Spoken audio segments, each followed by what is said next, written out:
ایک حدیث کی روح سے حضور نے فرمایا کہ جب اس امت کے آخری اور سب سے بڑے مجدد کا ظہور ہوگا، حضرت مہدی جنہیں ہم جانتے ہیں، تو ان کی حکومت کو عرب میں قائم کرنے کے لیے فوجیں مشرق سے آئیں گی۔ یخرج ناس من المشرق یؤطئون للمہدی یعنی سلطانی۔ معلوم ہوا کہ عرب کے مشرقی علاقے میں کہیں وہ پہلے نظام قائم ہو چکا ہوگا۔ ایک اور حدیث میں آتا ہے کہ جس میں گویا کہ پیشین گوئی ہے کہ یروشلم مسلمانوں کے ہاتھوں سے نکلا ہوا ہوگا اس وقت جیسے کہ آج ہے۔ حدیث کے الفاظ یہ ہیں کہ یخرج من خراسان رایات سود لا یردها شیء حتی تنصب بإیلیا، خراسان کے علاقے سے سیاہ پرچم دے کر فوجیں چلیں گی اور یہ پرچم جا کر سیدھے یروشلم میں نصب ہو جائیں گے، کوئی ان لشکروں کا رخ موڑ نہیں سکے گا۔ آج وہ یروشلم یہودیوں کے قبضے میں ہے اور کوئی دن کی بات ہے، اندیشہ ہے کہ مسجد اقصیٰ جو ہے وہ شہید کی جائے، وہ اپنا سیکنڈ ٹیمپل جو ہے بلڈ کرنا چاہتے ہیں، نقشے تیار ہو چکے، ہر چیز اس کے لیے جو ہے پورا اہتمام ہو چکا۔ بہرحال یہ تو اشارات ہیں جو احادیث ہمارے پاس ہے حوالوں کے ساتھ جو اس کے اندر درج ہے۔ اب مشرق میں الحمدللہ کہ ہندوستان بھی مشرقی میں تھا، پاکستان اب مشرق میں ہے، افغانستان مشرق میں ہے۔ خراسان کا لفظ آیا ہے تو خراسان جو ہے حضور کے زمانے میں ایک بہت بڑے علاقے کا نام تھا، جس کا یوں سمجھیے کہ نیوکلیس تو موجودہ افغانستان تھا، کچھ علاقہ پاکستان کا بھی اس میں شامل تھا، جو مالاکنڈ ڈویژن ہے پاکستان کا شمالی، جہاں وہ شریعت کی تحریکیں چلتی رہتی ہیں اور بڑا وہاں پر جو ہے ہنگامہ بھی رہا ہے۔ اور یہ تھوڑا سا علاقہ ایران کا بھی شامل تھا، جو اب بھی خراسان کے پروونس کی حیثیت سے وہ جانا جاتا ہے۔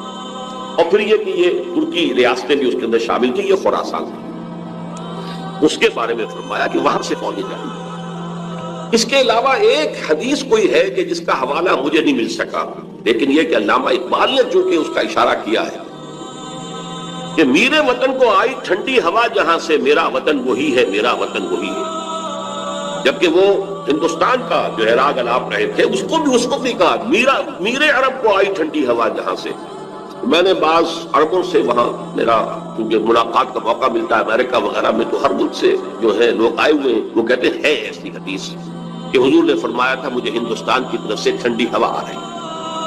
بہرحال لیکن اس کا چونکہ حوالہ نہیں ملا ہے تو میں نے صرف یہ کہ علامہ اقبال کو شعر کے حوالے سے تو معلوم ہوتا ہے کہ اس مشرقی خطے کے اندر وہ نظام پہلے قائم ہوگا اور پھر یہاں سے وہ پھیلے گا۔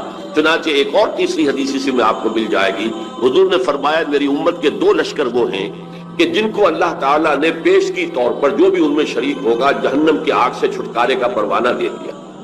اصابتان من امتی احرقهم اللہ من النار۔ ایک وہ ہوگا جو ہندوستان پر حملہ آور ہوگا، دوسرا وہ ہوگا کہ جو دجال کے ساتھ جنگ کرنے کے لیے حضرت مسیح کے پاس پہنچے گا، حضرت مسیح کے ساتھ دینے کے لیے۔ اب اس سے بھی گمان یہی ہوتا ہے کہ یہی خراسان کا علاقہ، یہ افغانستان، اس کے ساتھ ملحق پاکستان، یہاں سے ظاہر بات ہے کہ پھر ہمیں ہندوستان کو بھی فتح کرنا ہوگا، یہ دارالاسلام رہا ہے۔ تو گویا کہ ایک حدیث میں دو لشکروں کا ذکر جمع کرنا جو ہے اشارہ کر رہا ہے کہ یہ اس دور سے متعلق ہے، ورنہ یہ کہ ہندوستان پر تو بہت سے لشکر آئے ہیں، محمود غزنوی بھی آئے ہیں، ان کے حملے ہوئے ہیں، محمد غوری بھی آئے ہیں، سب سے پہلے محمد ابن قاسم آئے ہیں، تو یہ تو بہت لوگ آئے ہیں۔ لیکن یہ کہ اصل میں ایک حدیث میں دو کا جمع ہونا جو ہے وہ ادھر اشارہ کرتا ہے کہ اس وقت جب ایک نیوکلیس بن چکے گا خلافت علی منہاج النبوہ کا، تو جیسے جزیرہ نما عرب سے شرق و غرب میں فوجیں چلی تھیں، ایسے ہی مشرق میں ہمارے ہندوستان ہے اور مغرب کے اندر جو ہے یہ ہوتے ہوئے اور ایلیا تک وہ فوجیں پہنچ جائیں گی اور یروشلم جو ہے اس کو یہودیوں کے قبضے سے بار کرائیں گی۔ یہ احادیث اس میں موجود ہے۔ لیکن اب جو میرے اس دعوت نامہ جو اب میں جس کا تذکرہ کر رہا تھا اس کا دوسرا حصہ شروع ہوتا ہے۔ ادھر پاکستان اسی مقصد سے حاصل کیا گیا تھا کہ یہاں اسلامی نظام یعنی خلافت قائم کی جائے گی، لیکن ہم اپنی بدعمالیوں کے باعث تاحال مخالف سمت میں سفر کر رہے ہیں اور اب حالات بتا رہے ہیں کہ تخت یا تختہ کے مصداق یا یہاں خلافت قائم ہوگی اور یہ عالمی خلافت کا نقطۂ آغاز بنے گا یا پھر یہ ملک ختم ہو جائے گا۔ گویا اب معاملہ دوڑو زمانہ چال قیامت کی چل گیا والا ہے اور فوری طور پر قبر کسنی لازم ہے۔ اس دعوت نامے کے اس مرکزی حصے کے بارے میں میں آج اس وقت کچھ ذرا تفصیل سے گفتگو کرنا چاہتا ہوں، اور یوں میں کہہ سکتا ہوں اس وقت کہ سلطنت خداداد پاکستان یا ملت اسلامیہ پاکستان کا ایک مرثیہ ہے جو مجھے کہنا ہے موجودہ حالات کے پیش نظر، لیکن یہ مرثیہ میں قرآن مجید کے الفاظ میں پیش کرنا چاہ رہا ہوں۔ جس کے لیے تمہیداً میں پہلے آپ کو یہ بتانا چاہتا ہوں، سورہ انبیاء کی ایک آیت ہے، آیت نمبر 10، لقد انزلنا الیکم کتابا فیہ ذکرکم افلا تعقلون، ہم نے تمہاری جانب ایک کتاب نازل کر دی، اس میں تمہارا ذکر موجود ہے، تو کیا تم عقل سے کام نہیں لیتے، غور نہیں کرتے، سوچ بچار سے کام نہیں لیتے؟ اب اس آیت کا ایک مفہوم تو یہ ہو سکتا ہے کہ ذکر لکم مراد ہو، یعنی تمہارے حصے کی نصیحت، ہدایت، ذکرہ، تذکرہ اس قرآن میں ہے، وہ ٹھیک ہے، لیکن ذکرکم اس میں اشارہ ایک اور بات کی طرف بھی آتا ہے کہ یہ جتنے بھی اقوام عالم آئیں گے ان کا ذکر قرآن مجید میں موجود ہے، اور اس کی تائید ہوتی ہے، توثیق ہوتی ہے، تاکید ہوتی ہے ایک حدیث سے، وہ حدیث کے جو قرآن حکیم کی عظمت پر نبی اکرم صلی اللہ علیہ وسلم کے سب سے جامع اور سب سے مفصل بیان پر مشتمل ہے، فصاحت و بلاغت کی معراج، حضرت علی اس کے راوی ہیں رضی اللہ تعالیٰ عنہ، کہ حضور نے فرمایا انہا ستکون فتنۃ، عن قریب ایک بہت بڑا فتنہ رونما ہوگا۔ حضرت علی فرماتے ہیں کہ میں نے عرض کیا مل مخرج منہا یا رسول اللہ، اللہ کے رسول یہ بتائیے اس سے نکلنے کا راستہ کون سا ہوگا؟ ایک لمحے کے لیے توقف کیجئے، میں یہاں یہ توجہ دلایا کرتا ہوں کہ ہم اگر ہوتے، ہمارے مزاج کا اور صحابہ کے مزاج کا فرق کیا ہے؟ ہم ہوتے تو کیا پوچھتے؟ یہ حضور یہ فتنہ کیوں ہوگا، کب ہوگا، کدھر سے آئے گا، کیسے آئے گا؟ ہمارے تو سوالات یہ ہوتے جو سب معلوماتی نوعیت کی چیزیں ہیں، ان کا کوئی تعلق عمل سے نہیں۔ صحابہ کا معاملہ کیا تھا؟ حضرت علی نے ان میں سے کوئی سوال نہیں کیا، کب آئے گا، کیوں آئے گا، کدھر سے آئے گا، کیسے آئے گا، کچھ نہیں۔ جو عملی سوال تھا من مخرج منہا یا رسول اللہ، اللہ کے رسول جب آپ نے فرما دیا کہ بہت بڑا فتنہ ہوگا تو ہمیں تو اب یہ سمجھنا ہے کہ وہاں سے نکلنے کا راستہ کون سا؟ بس اس کے جواب میں وہ حدیث ہے کتاب اللہ، تمام فتنوں سے نکالنے والی اللہ کا کتاب، فیہ نبأ ما قبلکم وخبر ما بعدکم وحکم ما بینکم، اس میں تم سے پہلے جو لوگ گزرے ان کے حالات بھی ہیں تو سب جانتے ہیں، قوم نوح اور قوم ہود اور قوم عاد اور نہ معلوم کس کس کا اقوام کا تذکرہ ہے، وخبر ما بعدکم جو تمہارے بعد ہونے والا ہے اس کی خبریں بھی موجود ہیں، وحکم ما بینکم اور جو بھی تمہارے مابین قیامت تک اختلافات رونما ہوں گے ان سب کا فیصلہ بھی موجود ہے۔ بڑی عظیم حدیث ہے، وَهُوَ الذِّكْرُ الْحَكِيمُ وَهُوَ الصِّرَاطُ الْمُسْتَقِيمُ وَهُوَ حَبْلُ اللَّهِ الْمَتِينُ لَا تَنْقَضِي عَجَائِبُهُ وَلَا يَشْبَعُ مِنْهُ الْعُلَمَاءُ وَلَا يَخْلُقُ عَنْ كَثْرَةِ الرَّدِّ، اور آخری الفاظ تو بلاغت کی انتہا ہے، من قال به صدق ومن عمل به اجر ومن حکم به عدل ومن دعا الیہ ہدی الی صراط مستقیم، جس نے کوئی بات کہی اس قرآن کی بنیاد پر اس نے سچ کہا، جس نے عمل کیا اس کا اجر محفوظ ہے، جس نے کوئی فیصلہ کیا قرآن کی بنیاد پر اس نے عدل کیا، اور جس نے قرآن کی طرف بلایا اس کی ہدایت ہو گئی، کسی اور کی ہو نہ ہو اس کی ہدایت گارنٹیڈ ہے جو قرآن کی طرف بلانے والا ہے۔ یہ حدیث ہے کہ جس میں خبر و ما بعدکم کے الفاظ موجود ہیں، بلکہ میں تذکرہ کر دوں یہ حدیث ایک اور شان سے وارد ہوئی ہے طبرانی کی معجم کبیر میں، وہاں یہ حدیث اس طور سے آئی ہے کہ حضرت جبرائیل نے حضور سے یہ فرمایا یا محمد امتک بعدک، اے محمد صلی اللہ علیہ وسلم یہ آپ کی امت کا آپ کے بعد کیا بنے گا؟ حضور نے اس وقت پوچھا من مخرج منہا یا جبرائیل، جبرائیل کی بات تو بہت اہم کہی ہے، ابھی تو میں ہوں انا بین اظہرکم، ابھی تو اے مسلمانوں میں تمہارے مابین ہوں، لیکن ایک وقت تو آئے گا، آخر دور نبوت کے خاتمے کی خبر حضور نے دی تھی تو وہ آپ نے وصال کی خبر دی تھی، جانا ہے مجھے، انک میت وانہم میتون، یہ تو قرآن مجید میں تھا، لیکن اس کا حل کیا ہوگا اے جبرائیل؟ تب انہوں نے کہا ہے کتاب اللہ فیہ نبأ من قبلکم ومن خبر ما بعدکم وحکم ما بینکم، یہ پوری حدیث، تو یہ ایک اور ہی شان کے ساتھ یہ روایت آتی ہے۔ بات میں اس حوالے سے آپ کے سامنے قرآن حکیم کی 6 آیات، اور عجیب یہ حسن اتفاق ہے، سورہ اعراف کی آیات ہیں 175، 176، 177، اور سورہ توبہ کی آیات ہیں 100 نکال دیجئے 75، 76، 77۔ یہ آئینہ ہے اس وقت میرے اور آپ کے لیے، ملت اسلامیہ پاکستان کے لیے، سلطنت خداداد پاکستان۔ دیکھیے سورہ اعراف میں فرمایا وَاتْلُ عَلَيْهِمْ نَبَأَ الَّذِي آتَيْنَاهُ آيَاتِنَا فَانسَلَخَ مِنْهَا فَأَتْبَعَهُ الشَّيْطَانُ فَكَانَ مِنَ الْغَاوِينَ۔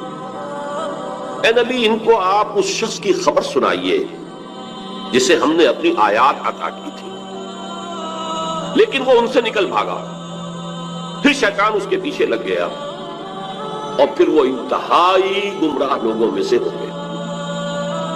وَلَوْ شِئْنَا لَرَفَعْنَاهُ بِهَا، ہم چاہتے تو ان آیات کے ذریعے سے ان کی بدولت ہم اسے اور بلند کرتے، اس کا مقام، اس کا رتبہ اور اونچا۔ وَلَكِنَّهُ أَخْلَدَ إِلَى الْأَرْضِ، مگر وہ تو زمین کی طرف ہی بیٹھتا اور دھستا چلا گیا۔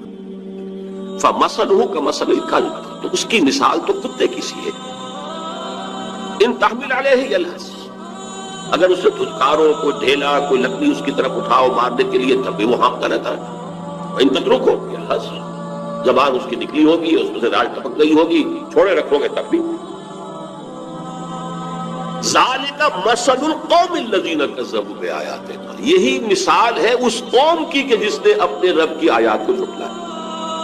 فاقصص القصص، تو اے نبی آپ یہ واقعہ بیان کر دیجئے، لعلہم یتفکرون، شاید کہ وہ غور کریں، سوچ بچار سے کام لیں۔ ساء مثلا القوم الذین کذبوا بآیات اللہ، بری ہے مثال اس قوم کی جس نے اللہ کی آیات کو جھٹلایا۔ وانفسہم کانوا یظلمون، اور وہ اپنے اوپر سے ظلم کرنے والے تھے۔ اب میں اس کی زیادہ تفصیلی تفاصیل میں نہیں جاؤں گا، اگرچہ ایک رائے یہ بھی ظاہر کی گئی ہے کہ یہ کسی شخص معین کا تذکرہ نہیں ہے، بلکہ یہ ایک مثال ہے اللہ دے رہا، لیکن یہ بات صحیح نہیں ہے۔ وَاتْلُ عَلَيْهِمْ نَبَأَ وَاضْرِبْ لَهُم مثلاً سے بات ہوتی تو اس کا امکان تھا، یہاں تو خبر سنا دیجئے اے نبی اس کی خبر۔ اور اس میں حضرت عبداللہ ابن عباس رضی اللہ تعالی عنہما سے کئی جو ہے اقوال مروی ہیں کہ یہ شخص بلعام بن باعورہ تھا۔ تو جو کتاب گنتی ہے نمبرز تورات کی، اس میں شخص کا ذکر موجود ہے۔ یہ کنعانی تھا، بعض لوگوں کے نزدیک اسرائیلی تھا، لیکن بہت عابد و زاہد، بہت اونچے مقام پر، صاحب کرامت بزرگ جسے کہا جاتا ہے۔ الذی آتیناہ آیاتنا سے مراد یہاں پر کچھ لوگوں نے لیا ہے کہ علم کتاب اسے دی گئی تھی، وہ بات میرے نزدیک صحیح نہیں ہے، بلکہ آیات کہا گیا معجزات کو بھی۔ جس طرح اللہ اپنے انبیاء کو آیات، ہم نے آیات بینات دے کر رسولوں کو بھیجا، ایسے ہی ہے کہ کوئی بہت عابد زاہد کوئی ہو، عابد مرتاز اور زاہد مرتاز، تو اللہ تعالیٰ اسے کرامتیں عطا کرتا، میں کوئی شک نہیں ہے۔ کرامات الاولیاء حق، اس میں کسی شک و شبہ کی گنجائش نہیں۔ اللہ تعالیٰ کی بزرگی کے ظہور کے لیے، اظہار کے لیے وہ ایسے خلق آدم واقعات ظاہر کرتا۔ تو با کرامت بزرگ تھا، لیکن پھر وہ جو دنیاوی خواہشات کی طرف ایسا متوجہ ہوا کہ اس کی ساری نیکی، ساری اس کی بزرگی، ساری روحانیت ختم ہو کر رہ گئی، وہ انتہائی پاتال میں گیا۔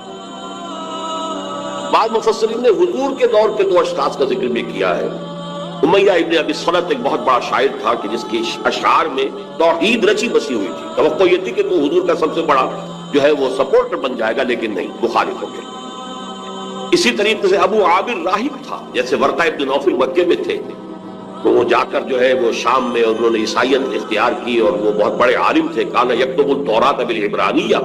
اسی طرح یہ ابو عامر خزرجی تھا، اور یہ بھی عیسائی ہو گیا تھا، شام میں رہا، اور پھر یہ بہت بڑا زاہد اور عابد اور عالم شخص تھا، لیکن یہی بدترین دشمن ہو گیا محمد رسول اللہ کا۔ جبکہ ورقہ ابن نوفل نے جو ہے حضور کی تصدیق کی تھی، جب حضرت خدیجہ رضی اللہ تعالی عنہا لے کر گئی تھی حضور کو ان کے پاس۔ بہرحال میرے نزدیک یہ بلعام بن باعورہ ہی کا تذکرہ ہے جو ہو رہا ہے کہ وہ بہت با کرامات بزرگ تھا، لیکن زمینی خواہشات دو سب سے نمایاں ہیں۔ بطن، پیٹ کھانے کو مانگتا ہے، یہ انسان کی بہت بڑی خوبی ہے، اس لیے کہ ظاہر بات ہے جو پریزرویشن آف دی سیلف ہے، اپنے بقا کے لیے اسے جنا چاہیے، لیکن اس کے ساتھ چٹخارا بھی لگا ہوا ہے، یہ اس کے ساتھ اضافی شے ہے۔ اور دوسری ہے جنسی خواہش، شہوت، پریزرویشن آف دی اسپیشیز، اپنی نسل کو برقرار رکھنے کے لیے۔ یہ دونوں جو ہے حرصیں انسان کے اندر جب یہ اعتدال سے بڑھتی ہیں تو تباہی کا ذریعہ بنتی ہیں۔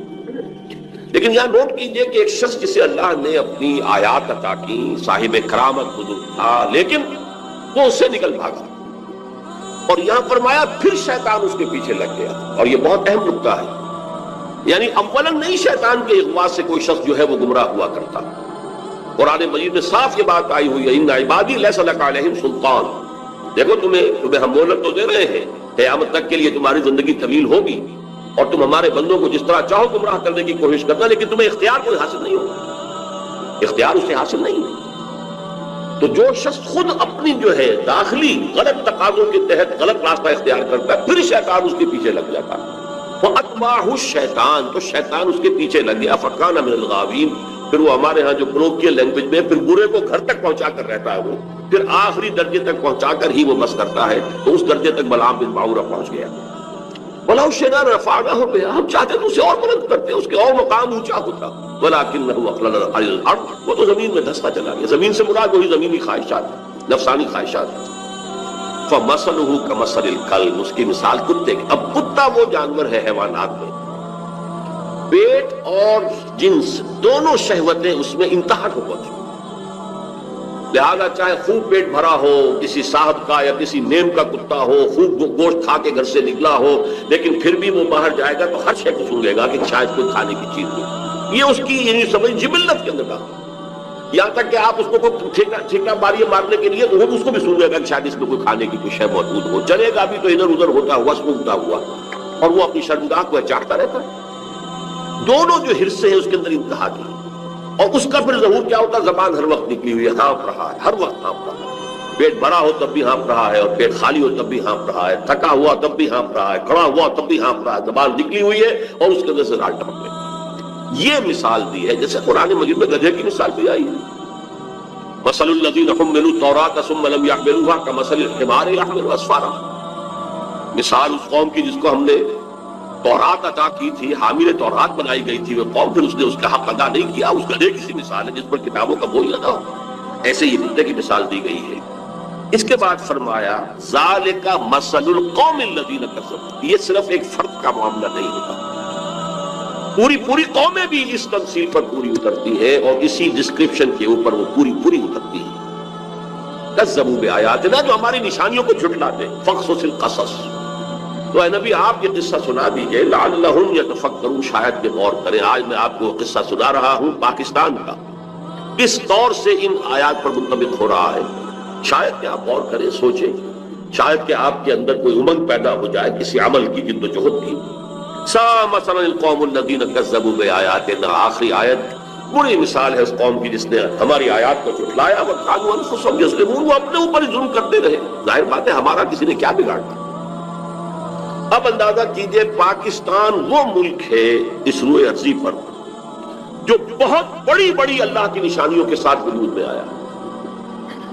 سب سے پہلی نشانی 27ویں رمضان کو اس کا قیام عمل میں آیا، اور کی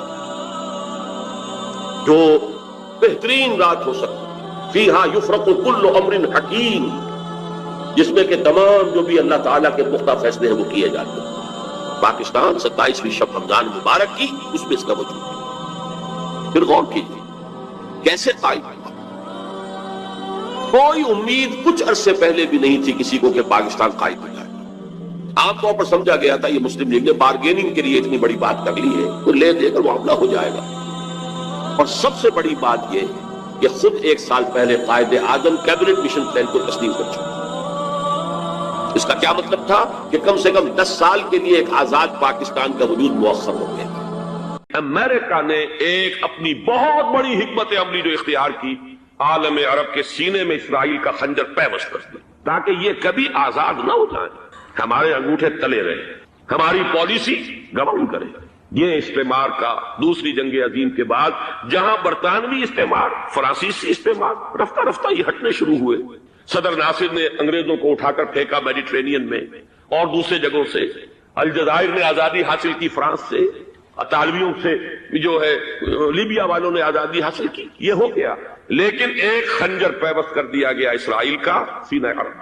اس صورتحال میں ظاہر بات ہے کہ ایک تو بڑی آئیڈیل پوزیشن تھی کہ پورا عالم اسلام متحد ہو، لیکن وہ تو بہت دور کا خواب معلوم ہوتا ہے۔ علامہ اقبال سے بڑا کوئی نقیب نہیں ہے ملت اسلامی کی وحدت کا، ایک ہو مسلم حرم کی پاسبانی کے لیے نیل کے ساحل سے لے کر تا خاک کاشغر، لیکن انہیں بھی اپنے لیکچرز میں کہنا پڑا کہ اس وقت جو صورتحال ہے پورے عالم اسلام کی ایک وحدت بن جانا تو تقریباً ناممکن نظر آ رہا ہے۔ اگر کسی طرح ایک common wealth of Muslim nations وجود میں آ جائے تو بھی بڑی کامیابی ہوگی، لیکن اس سے بھی پہلے یہ تو زیادہ آسان تھا کہ عالم عرب ایک وحدت کی شکل اختیار کر لے۔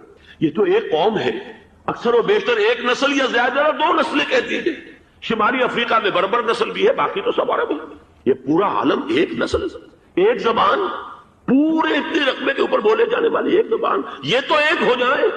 افسوس یہ ہے کہ اس کا ایک ہو جانا، ایک شخصیت ابھری تھی جو مذہبی مزاج کی شخصیت تھی، جو دینی مزاج کی حامل شخصیت تھی، اگر اس کی قیادت میں عالم عرب متحد ہو جاتا تو واقعتاً ایک بہت بڑا جو ہے مرحلہ وہ طے ہو جاتا پوری عالمی ملت اسلامیہ کی ایک وحدت اختیار کرنے کا۔ وہ شخصیت تھی شاہ فیصل شہید کی، اور اس لفظ کے ساتھ ہی آپ کے ذہن میں آ گیا ہوگا کیوں انہیں شہید کر دیا گیا، کس نے کیا کرایا، کہاں سے تعلیم حاصل کر کے آیا تھا وہ جس نے شہید کیا شاہ فیصل شہید کو، اس کی گردن پر کون سوار تھی، وہ یہودی لڑکی کے جس کے فوٹو بھی شائع ہوئے، ایک گردن پر اٹھائے کھڑا ہوا شہزادہ اپنی ایک یہودی دوست کو، لڑکی کو، اور وہی ہے کہ جس نے جا کر پستول سے شہید کیا ہے۔ اچھی طرح جان لیجئے، جیسے بارہا میں نے عرض کیا ہے کہ حضرت عمر کو شہید کرنے والا کہنے کو ابو لولو فیروز تھا، لیکن اس کے پیچھے پورا ایرانی نسل پرستی کا جو پورا پس منظر ہے، اسے تو ہر شخص جس کی ذرا بھی نگاہ جو ہے جو صرف منظر کو نہ دیکھ رہی ہو، پس منظر کو بھی دیکھنے والی ہو، وہ تو جان دے گی کہ ابو لولو فیروز ایک فرد کا نام نہیں تھا، وہ ایران کا انتقام تھا عالم عرب سے۔ بالکل اسی طریقے سے یہ امریکی استعمار کا ہتھ کنڈا تھا، اسے محسوس ہوا۔ شاہ فیصل مذہبی مزاج کا شخص یہ ابھر رہا ہے، اور یہ شاہ فیصل کی حکمت عملی کا ذرا آپ اندازہ کیجئے۔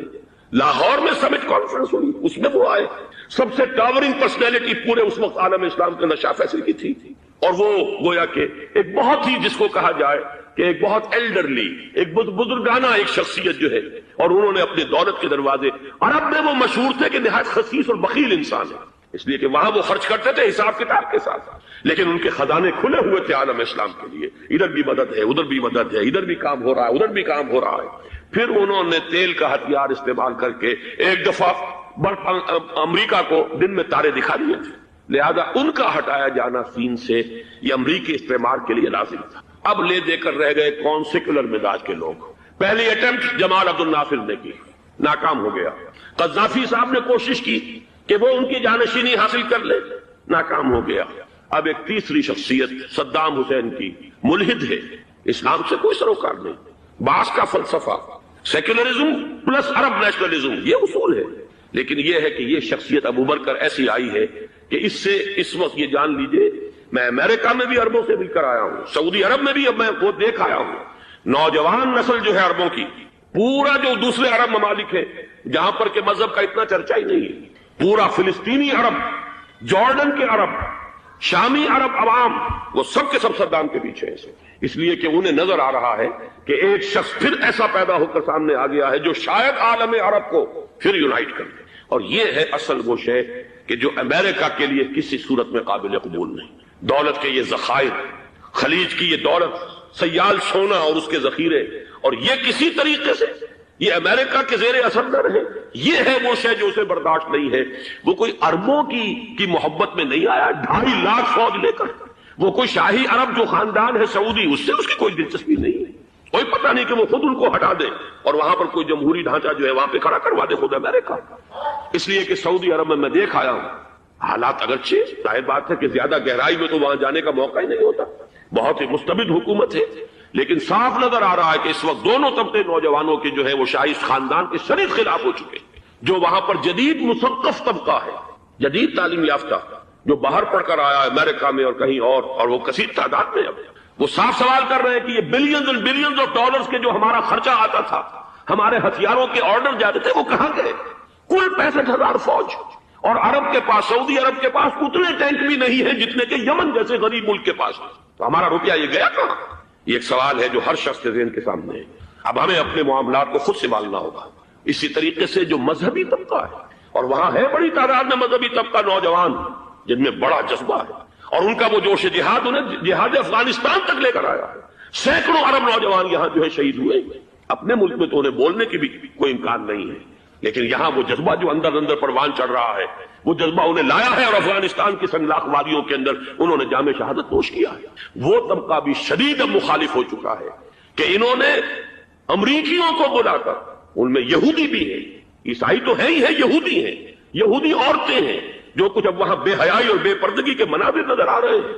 یہ سرزمین عرب، میں نے امریکہ میں تقریر سنی ہے اسنا کے جو فائنل ان کا ایک سیشن تھا، اسلامک سوسائٹی آف نارتھ امریکہ، جس میں میں مدعو کیا گیا تھا، اور اسی لیے میں نے یہ سفر کیا تھا. ایک نوجوان نے جو تقریر وہاں پر کی ہے، واقعہ یہ ہے کہ میں حیران رہ گیا اس کی جرأت کا. اس نے کہا کہ حضور نے فرمایا تھا کہ جزیرہ نما عرب میں 2 دین جمع نہیں ہو سکتے، اور آج شاہی خاندان کی صرف اپنی حکومت کو بچانے کے لیے امریکیوں کو اتنی بڑی تعداد میں بلا لیا گیا ہے، جن میں موبائل چرچ بھی ہیں، موبائل سینیگوگز ہیں. یہودی مرد اور عورتیں جو ہے دندناتے پھر رہے ہیں آج عرب کی سرزمین پر. لہذا جو مذہبی طبقہ ہے وہ اس پر شدید رد عمل جو ہے اس کے اندر پایا جاتا ہے. یہ حالات ہیں جو میں آپ کے سامنے چاہتا تھا کہ رکھوں. یہ وہ شامت اعمال ہے. ایک طرف یہ کہ وہ شخصیت جو ہے صدام حسین کی، وہ کوئی پسندیدہ شخصیت نہیں، لیکن یہ کہ اس شخصیت کو تقویت دینے والے بھی تو یہی لوگ تھے. انہیں خطرہ تھا ایران کے انقلاب سے کہ کہیں اسی قسم کا کوئی انقلاب ہمارے ہاں نہ آ جائے. لہذا انقلاب ایران کو ایکسپورٹ نہ ہونے دے، اس لیے انہوں نے اسی صدام حسین کو بلینز اور بلینز آف ڈالرز کی مدد دی. آج وہی ہے. عربی کی تو ایک کہاوت بھی ہے، سم من کلبک، یا کو لوگ اپنے کتے کو کھلا پلا کے موٹا کرو، کسی روز تمہیں کو کاٹے گا. آج وہ تو انہیں کاٹ رہا.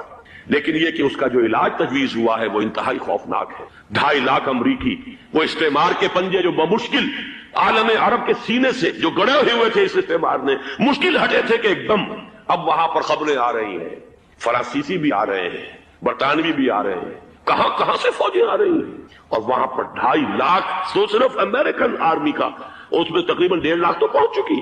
اور جو بھی ہوگا وہاں پر، جیسا کہ میں نے عرض کیا ہے، اس قدر خوفناک سین ہے. میں نے بہت سے حضرات واقف ہوں گے، کئی مرتبہ میں نے حوالہ دیا ہے مولانا سید حامد میاں رحمہ اللہ کا. انہوں نے ایک دفعہ مجھے بتایا تھا کہ احادیث میں جو قرب قیامت کے حالات و واقعات کی پیشن گوئیاں ہیں، ان میں یہ ہے کہ وہ جو آخری جنگ ہونی ہے جو کہ دجال کے خلاف ہوگی مسلمانوں کی، اور جس میں کہ حضرت مسیح علیہ السلام کا نزول ہوگا جس کے سلسلے میں، اس سے پہلے ایک جنگ ہوگی بہت خوفناک، بہت خوفناک. اور عجیب الفاظ ان کے یہ تھے کہ اس میں ایک طرف مسلمان اور عیسائی اور یہودی تینوں ہوں گے. یہ بات سمجھ میں نہیں آتی تھی کہ مسلمان اور یہودی ایک جگہ کیسے جمع ہو سکتے ہیں. آج وہ نقشہ نظر آ گیا. آج اسرائیل، امریکہ، سعودی عرب اب یہ ایک ہے. بلکہ چلتے آئیے، مصر، اسرائیل، سعودی عرب اور جو بھی ان کے حواری ہیں وہ سب ایک صف میں کھڑے، اور ان کے اوپر سیادت کس کی ہے؟ امریکہ کی. وہ نقشہ آ گیا.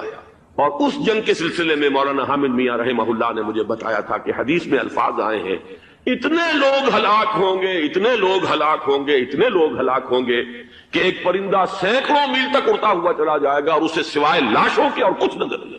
یہ نقشہ خاکم بدہن تلا ہوا ہے، کھڑا ہوا ہے. جو بھی ہوگا کیمیاوی جنگ، کیمیاوی وارفیئر، کیمیکل وارفیئر، اور پھر ایٹمک وارفیئر، جس کی کھلی دھمکیاں دی جاتی ہیں. کبھی کوریا کے بارے میں اندیشہ تھا کہ یہ درندے خدا کی دھرتی کو، کوریا کی غریب بستی کو ناگاساکی بنا کے چھوڑیں گے، ہیروشیما بنا کے چھوڑیں گے.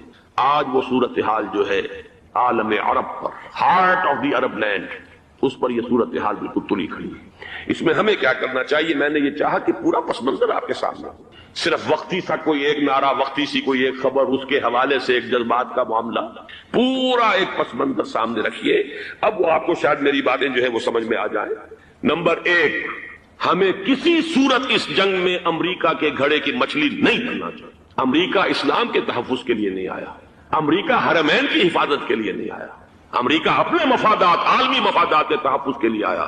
اور زیادہ سے زیادہ آپ کہہ سکتے ہیں کہ وہ سعودی شاہی خاندان کی حفاظت کے لیے آیا. اور بڑا عمدہ مضمون چھپا تھا پچھلے، بلکہ ابھی تک تو وہ تازہ ہی ہے جب تک نیا نہیں آتا، ندا میں، جس کا عنوان تھا اربوں کا چھرا اور اربوں کا گدا. سارے پیسے بھی انہیں سے لے رہے ہیں. $12 بلین کا ایک چیک لے کر گیا جیمز بیکر. اندازہ تو کیجیے دنیا کہاں سے کہاں پہنچ گئی. میں بھی حیرت ہوں کہ دنیا کیا سے کیا ہو جائے گی. 2 ماہ قبل اس کا تصور نہیں ہو سکتا تھا. اتنی بڑی قوت امریکہ کی، تباہ کن قوت، اور جمع ہو جائے گی عرب کے اندر. لیکن یہ کہ وہ کاس بھی اربوں ہی کی ہوگی، انہی کا چھرا، انہی کا للا. ہمیں کرنا یہ چاہیے، اللہ تعالی ہماری حکومت کو، ہمارے سیاستدانوں کو، ہمارے ذمہ دار لوگوں کو ہدایت دے، وہ امریکہ کے گھڑے کی مچھلی نہ بنے. اس کے تحفظ کے لیے یا شاہی خاندان کی حفاظت کے لیے بہت کچھ انہوں نے عیش کر لیے، کافی عیش کر لیے. باقی یہ کہ اب جو کچھ ہونا ہے وہ ہونا ہے. حرمین شریفین کو تو خود عرب کے لوگ کہتے ہیں کہ کوئی خطرہ نہیں ہے. سارا جھگڑا تو وہ تیل کی دولت کا ہے. وہ تیل کی دولت جو ہے وہ شمال مشرقی کونے کے اندر ہے. بلکہ یہ کہ جو رد عمل پیدا ہوا عالم اسلام میں اور سعودی عرب میں، خود اس کے مذہبی نوجوانوں میں امریکی فوجوں کی آمد کے خلاف اس کا جواب دیا گیا رابطہ عالم اسلامی کی طرف سے کہ یہ جو بھی جنگ کا محاذ ہے، جو فوجیں ہیں، یہ حرمین سے تو 1500 کلومیٹر دور ہے. تو حرمین کو تو کوئی خطرہ نہیں. خطرہ ہے امریکہ کے عالمی مفادات کو۔ آج آپ کو معلوم ہے دنیا دو طبقوں میں بٹی ہوئی ہے، دی رچ اینڈ دی پور۔ یہ جو اقوام ہیں جو 6-7 قومیں شمار ہوتی ہیں دنیا کی دولت مند قومیں، ان کے لیے خطرہ ہے کہ یہ اگر ہم ان کا جو سب سے بڑا ذریعہ ہے اس کا صنعت کا یہ تیل، اگر اس کو کچھ ہو گیا تو ان کی سب کی اکانومی جو ہے وہ ایک دم دھڑام سے زمین پر آ جائے گا، وہ بھی برابر ہو کر آ جائیں گے دنیا کے دوسرے ملکوں کے۔ یہ اس کی حفاظت کے لیے آئے۔ ہمارے نوجوان کو آج میں سوچتا ہوں کاش کہ ہمیں معلوم ہو، ہمیں وہ تاریخ دہرانی نہیں چاہیے کہ ہم نے پہلی جنگ عظیم میں انگریزوں کے استعمار کے پنجے گڑوانے کے لیے اپنی جانیں دیں۔ پنجاب کا نوجوان، پنجاب کا مسلمان سپاہی بھی جا کر LNB کو قبضہ دلوانے کے اندر اور بغداد پر قبضہ کرانے میں اس کے تعاون کیا، اس کی مدد کی۔ کیا آج بھی وہی تاریخ اپنے آپ کو دہرائے گی؟ آج ہمارا فوجی جائے گا وہاں پر امریکہ کے تحفظ کے لیے، اس کے مفادات کے تحفظ کے لیے۔ پہلی بات یہ کہ یہ ہرگز نہیں ہونا چاہیے۔ ہونا کیا چاہیے؟ پہلی کوشش یہ ہو کہ یہ بین الاسلامی معاملہ بنے، مسلمان امت آئے، امریکی فوجی جائیں، فرانسیسی جائیں، برطانوی جائیں۔ ہاں اس صورت میں کہتا ہوں پاکستان کا ایک ایک بچہ وہاں جائے اور اپنی جان قربان کر دے، اس لیے کہ یہ قرآن کا حکم ہے۔ بَإِن طَائِفَتَانِ مِنَ الْمُؤْمِنِينَ اقْتَتَلُوا فَأَصْلِحُوا بَيْنَهُمَا فَإِن بَغَتْ إِحْدَاهُمَا عَلَى الْأُخْرَى فَقَاتِلُوا الَّتِي تَبْغِي حَتَّى تَفِيءَ إِلَى أَمْرِ اللَّهِ فَإِن فَاءَتْ فَأَصْلِحُوا بَيْنَهُمَا بِالْعَدْلِ وَأَقْسِطُوا إِنَّ اللَّهَ يُحِبُّ الْمُقْسِطِينَ۔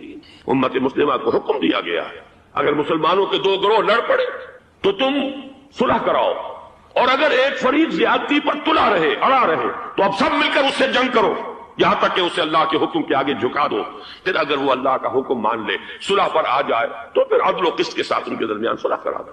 یہ ہمیں حکم ہے، مسلمانوں کو حکم ہے۔ لیکن یہ کہ یہ امریکی آ رہے ہیں اور امریکی استعمار اور امریکی مفادات، اور اس کے لیے جو ہے پاکستان کا مسلمان سپاہی بھی جائے، میرے نزدیک کی کسی صورت میں صحیح نہیں۔ مطالبہ بھی ہو رہا ہے، آج ہی غالباً ایک انٹرویو آیا ہے، شاہ حسین کے بھائی جو ہے حسن بن طلال، انہوں نے بھی یہی کہا ہے کہ اس کو مسلمانوں کو آپس میں اس معاملے کو طے کرنا چاہیے، اس قضیے کو امریکی فوجوں کو یہاں سے فوراً واپس جانا چاہیے۔ اور یہی بات میں یقیناً تائید کروں گا، تحسین کروں گا، یہی موقف ایران کا ہے۔ ایران عراق کے خلاف جو UNO کے سینکشنز ہیں، کہتا ہے ہم اس کی پابندی کریں گے، لیکن امریکہ کو یہاں سے نکلنا چاہیے۔ یہ مسلمانوں کا اپنا معاملہ ہے، وہ آپس میں طے کریں۔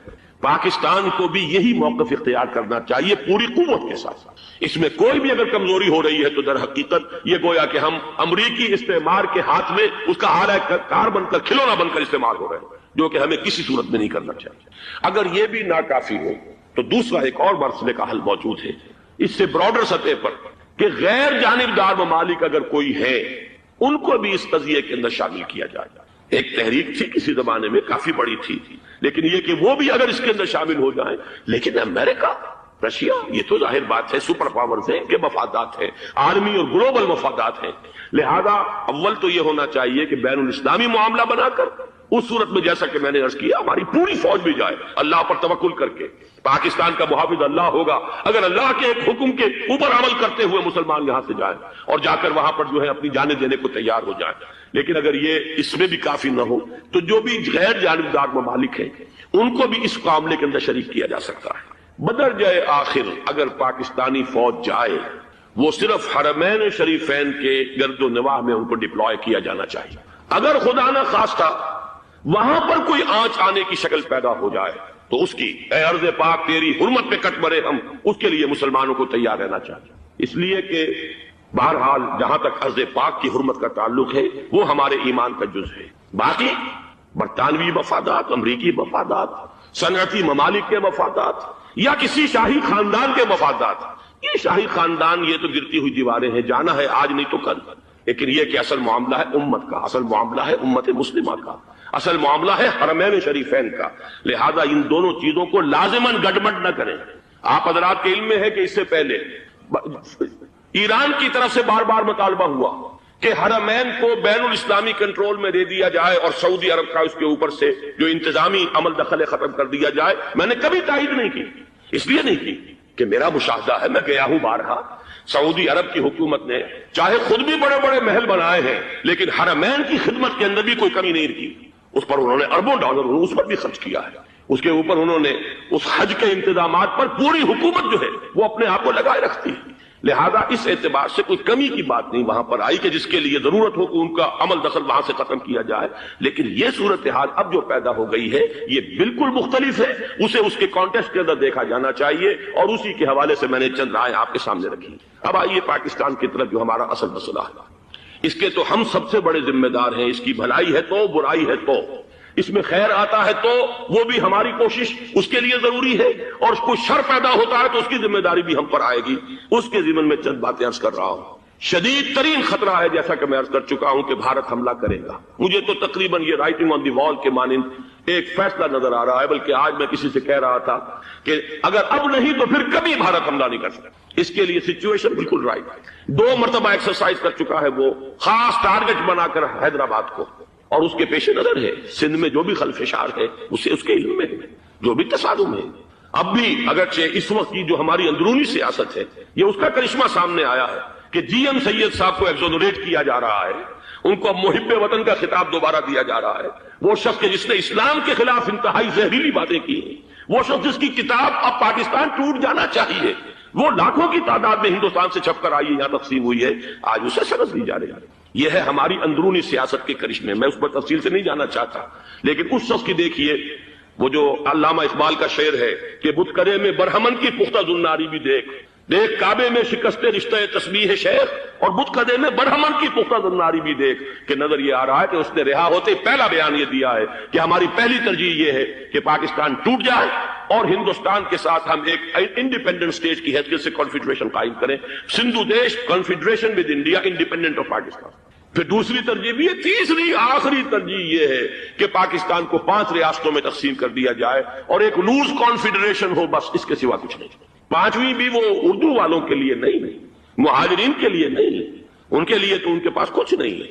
5ویں بھی پنجاب میں سے کاٹ کر سرائکی صوبہ بنایا جائے، اور سندھ میں تو بہرحال اردو بولنے والوں کو سندھی بن کر رہنا ہوگا۔ یہ اس شخص کا رہائی کے بعد بھی بیان ہے جسے آپ سند دے رہے ہیں کہ وہ محب وطن ہے، اور وہ غدار نہیں ہے، وہ پاکستان کا مخالف نہیں ہے۔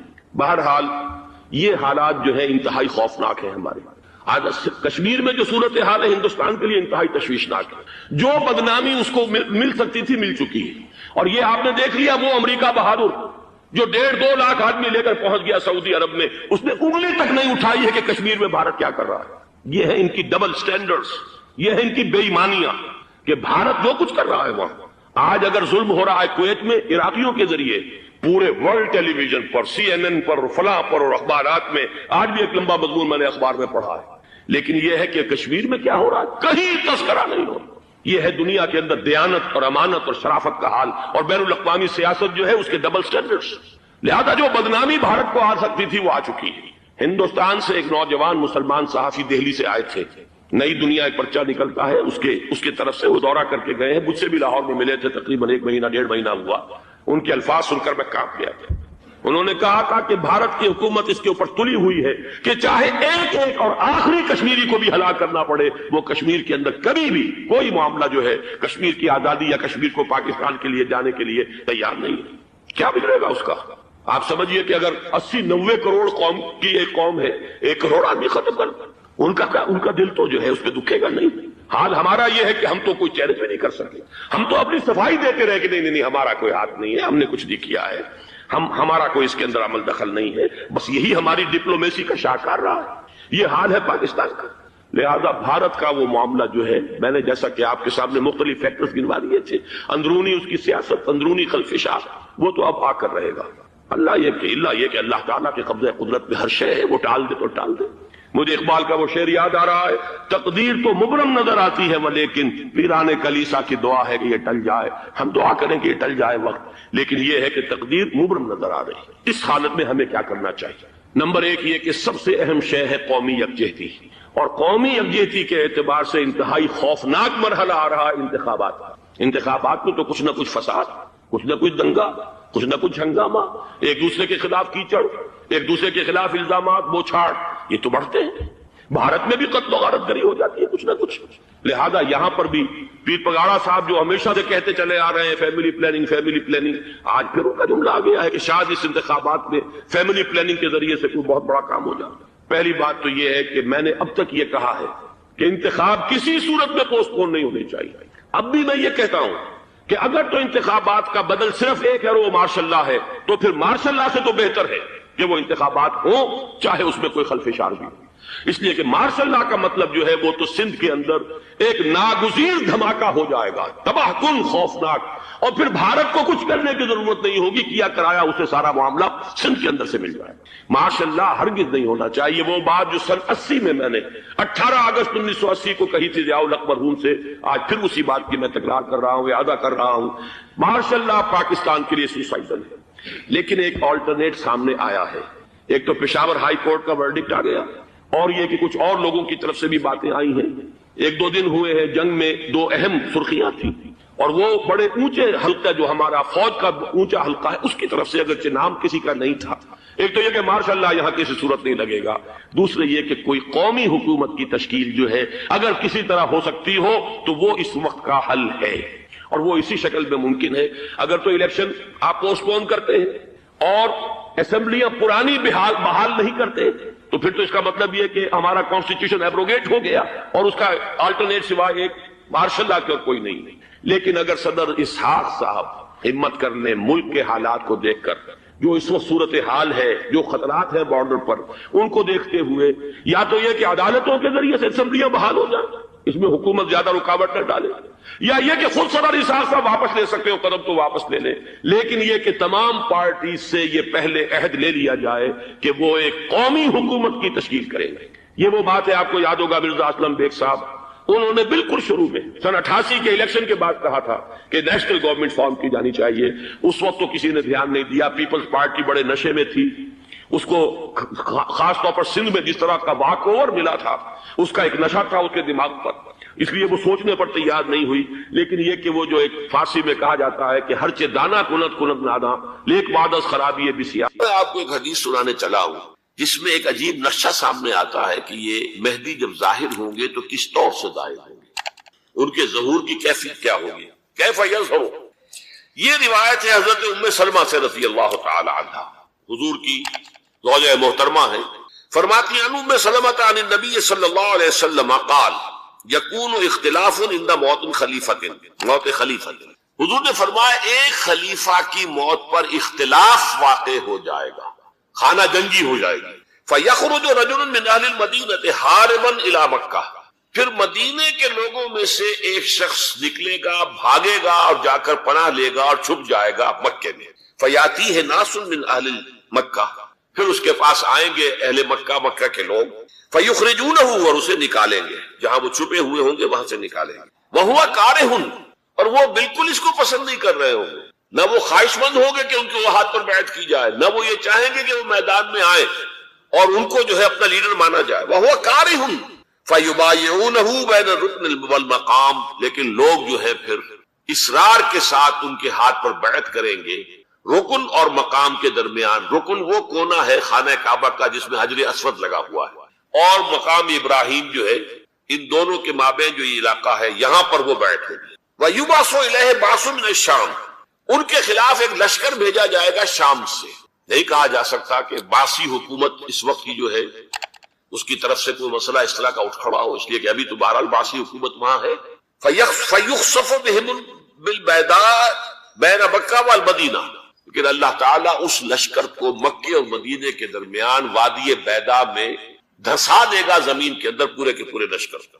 فَإِذَا رَأَى النَّاسُ ذَلِكَ، جب لوگ یہ دیکھیں گے کہ اتنی بڑی نشانی ظاہر ہو گئی، اتاہ ابدال الشام وعصائب من العراق فیبایعونہ، اب شام سے سارے کے سارے جو اولیاء اللہ ہیں وہ بھی آئیں گے، اور عراق سے جوق در جوق لوگ آئیں گے اور ان سے بیعت کریں گے۔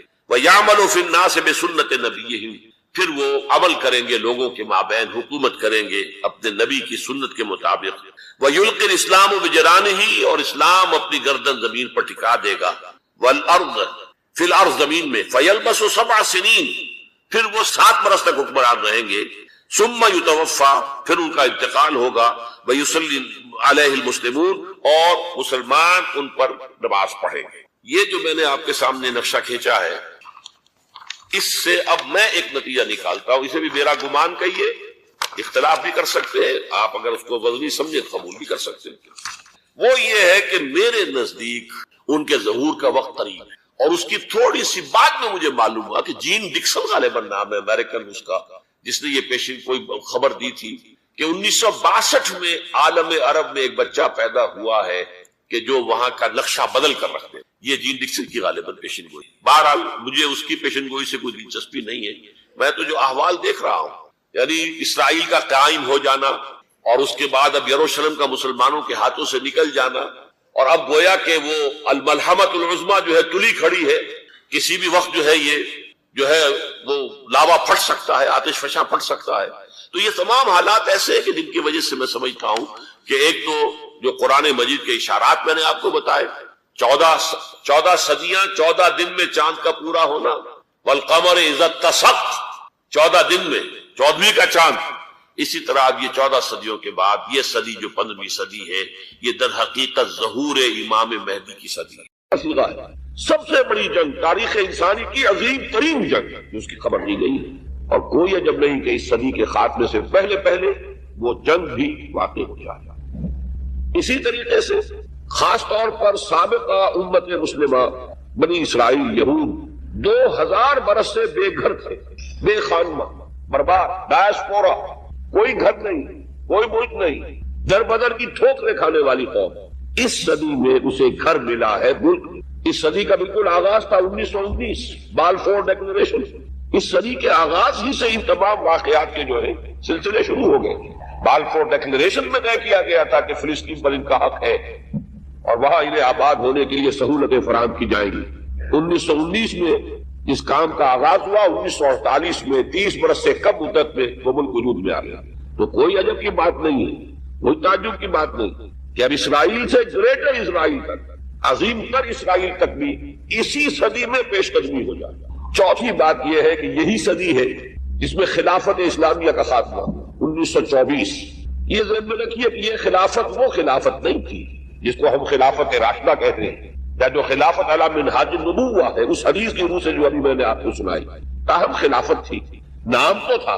جیسے ہم نام کے مسلمان ہیں ایسے ہی نام کی خلافت بھی تھی. بہرحال علامہ اقبال نے جو فریاد کی کہ چاک کر دی ترک نادان خلافت کی تباہ، سادگی اپنوں کی دیکھ اوروں کی عیاری بھی دیکھ. یہ کچھ اور تھے پیچھے جنہوں نے اس خاتمہ کروایا خلافت کا. یہ وہی فری میسنری، زائنزم، برطانیہ، یہ قوتیں پیچھے تھے. لیکن یہ کہ جادو وہ جو سر چڑھ کر بولے کروایا ایک مسلمان کے ہاتھ، مصطفیٰ کمال پاشا کے ہاتھ. چاک کر دی ترک نادان خلافت کی قبا، سادگی اپنوں کی دیکھ اوروں کی عیاری بھی دیکھ. مقصد بھی حاصل کر لیا، الزام بھی اپنے اوپر نہیں آ رہے. لیکن میں جو عجائبات اس صدی کے آپ کو گنوا رہا ہوں اس کے اعتبار سے اسے بھی ناقابل قرین، ناقابل قیاس نہ سمجھیے کہ اس صدی کے خاتمے سے پہلے پہلے پھر دوبارہ خلافت کا نظام قائم ہو جائے. جب یہ سب کچھ ہو سکتا ہے جو اس صدی میں ہوا ہے تو آخر یہ باتیں کیسے محالات عقلیہ میں سے شمار بتائیں گے. بہرحال میں نے اس صدی کے عظیم حوادث کا تھوڑا سا تذکرہ اس لیے کیا ہے کہ خاص طور پر حوالہ دینا چاہتا ہوں کہ جب خلافت کو ختم کرنے کی سازشیں چل رہی تھی، یہی آپ کا ملک تھا بر عظیم پاک و ہند. اس میں عظیم تحریک چلی تھی.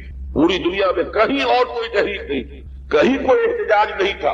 پورے دنیا میں کسی دوسرے مسلمان ملک میں ترکوں کی ہمدردی میں اور ترکوں کی موافقت میں کوئی بات کبھی نہیں کہی گئی.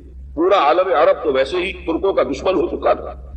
انگریزی استعمار نے قومی نفرت کے بیج بو دیے، لیکن یہ کہ بقیہ بھی تو پورا عالم اسلام ہے.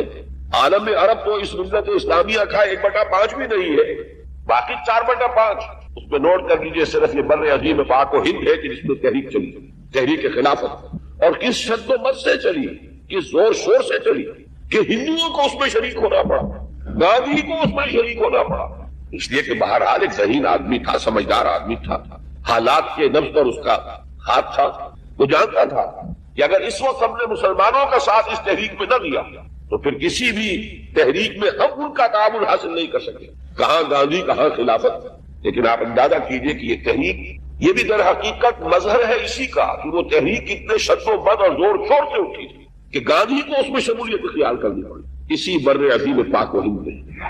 اور اب اللہ کا نام لے کر ہم نے اسی ملک میں سے جو بھی ٹکڑا ہمیں ملا ہے پاکستان کے نام سے، اب اس میں تحریک خلافت کا آغاز کیا.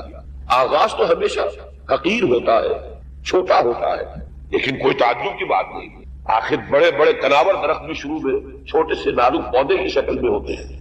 اللہ تعالیٰ کی قدرت سے بعید نہیں کہ یہ تحریک خلافت کا یہ پودا جو ہے تناور درخت کی شکل اختیار کرتا ہے. ایک خاص مناسبت جو ہمارے خطبات خلافت کو قائم ہوئی ہے